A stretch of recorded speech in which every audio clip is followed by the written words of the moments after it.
नमस्कार. आजच्या या खास विश्लेषणात आपण एका खूप भारी आणि महत्त्वाच्या विषयावर बोलणार आहोत. रोज सकाळी उठल्यावर एकदम फ्रेश आणि आज काहीतरी भारी करायचंय अशी प्रेरणा कुठून येते? चला तर मग जीवनाचा खरा उद्देश शोधण्याची ही कला आपण सोप्या भाषेत समजून घेऊया. सुरुवात करूया एका अगदी साध्या पण तितक्याच सखोल प्रश्नाने. माणसाच्या जगण्याचा खरा उद्देश नक्की काय असतो? म्हणजे फक्त श्वास घेणं आणि दिवस ढकलणं हे तर जगणं नाही ना. रोज सकाळी आपल्याला अंथरुणातून बाहेर काढणारी ती एक ड्रायव्हिंग फोर्स कोणती असते? तोच उद्देश आपल्याला खऱ्या अर्थाने जिवंत ठेवतो. आणि म्हणूनच जसं म्हणतात की उद्देशाशिवाय जीवन म्हणजे निव्वळ एक दिशाहीन प्रवास. विचार करा, तुम्ही एका अनोळखी जंगलात आहात आणि तुमच्याकडे ना नकाशा आहे ना होकायंत्र. तुम्ही चालत तर राहाल, पण कुठे पोचायचं हेच माहीत नसेल तर काय उपयोग? जीवनाचंही अगदी तसंच आहे. हा सगळा विषय आपण 5 सोप्या टप्प्यांत समजून घेणार आहोत. पहिला म्हणजे जीवनाचा अर्थ, दुसरे 4 मुख्य स्तंभ, तिसरं स्वतःला ओळखणं, चौथं दैनंदिन जीवनशैलीतील उद्देश आणि शेवटी आधुनिक काळात मिळणारी मानसिक शांती. तर आपला पहिला भाग आहे जीवनाचा अर्थ. आणि हो, हे फक्त एका करिअरच्या किंवा नोकरीच्या पलीकडचं आहे. आपण अनेकदा काय करतो, चांगली नोकरी मिळवणं म्हणजेच जीवनाचा उद्देश मानून मोकळे होतो. पण हे अगदीच संकुचित विचार करणं झालं. खरा उद्देश हा त्याही पलीकडे असतो. तो एका परिपूर्ण आनंदी जीवनशैलीचा भाग असतो. तिथे केवळ पैशांमागे धावणं नसतं, तर त्यातून खरं समाधान आणि रोज नवी प्रेरणा मिळते. करिअर महत्वाचं आहेच, शंकाच नाही, पण ते जेव्हा जगण्याच्या व्यापक अर्थाशी जोडलं जातं ना, तेव्हाच खरी मज्जा येते. आता वळूया दुसऱ्या भागाकडे, 4 मुख्य स्तंभ, जो या उद्देशाचा खरा पाया आहे. कुठल्याही व्यक्तीचं अंतिम ध्येय या 4 भक्कम स्तंभांवर उभं असतं.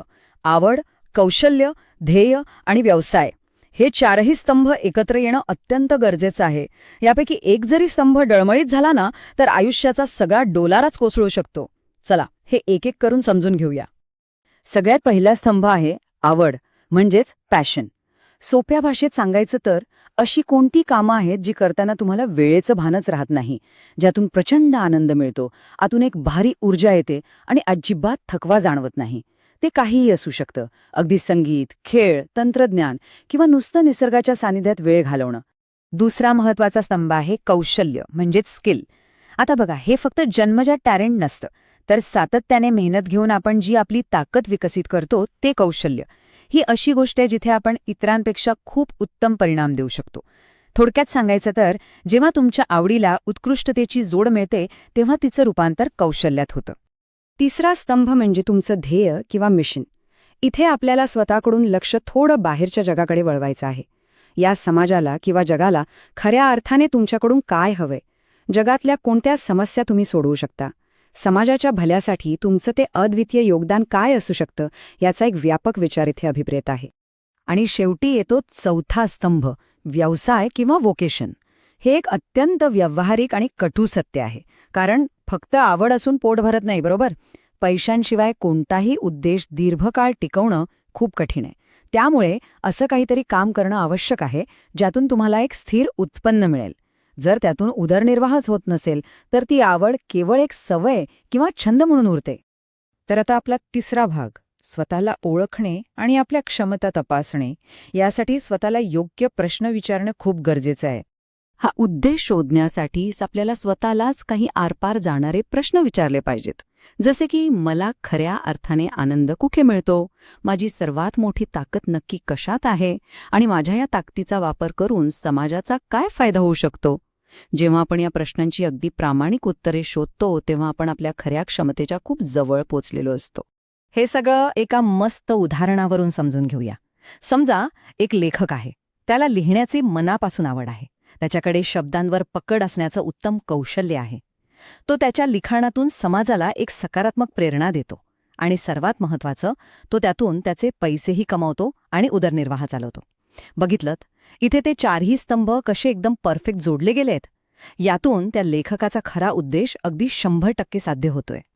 चला आता वळूया चौथ्या भागाकडे, दैनंदिन जीवनशैलीतील उद्देश. म्हणजेच आपल्या रोजच्या धावपळीच्या जीवनात तो आनंद कसा शोधायचा.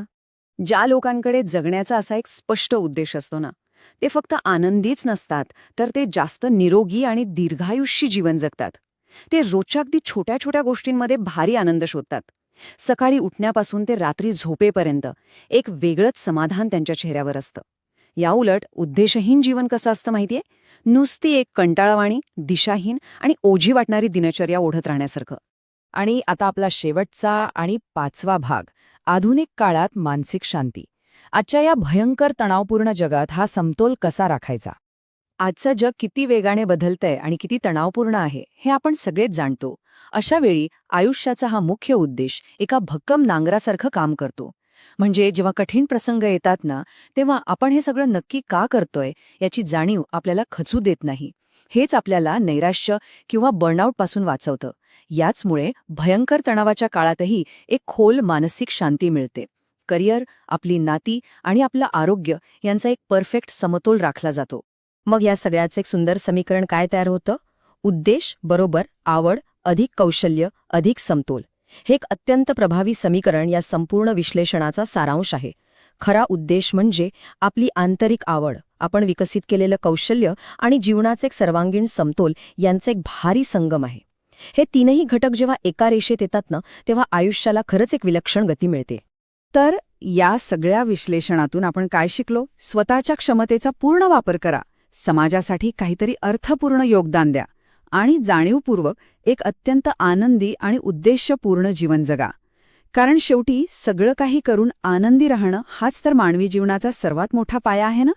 जर आजच्या या सादरीकरणामुळे तुम्हाला थोडी जरी मानसिक स्पष्टता आणि नवी प्रेरणा मिळाली असेल, तर पुढेही असाच दर्जेदार विषय घेऊन भेटत राहू.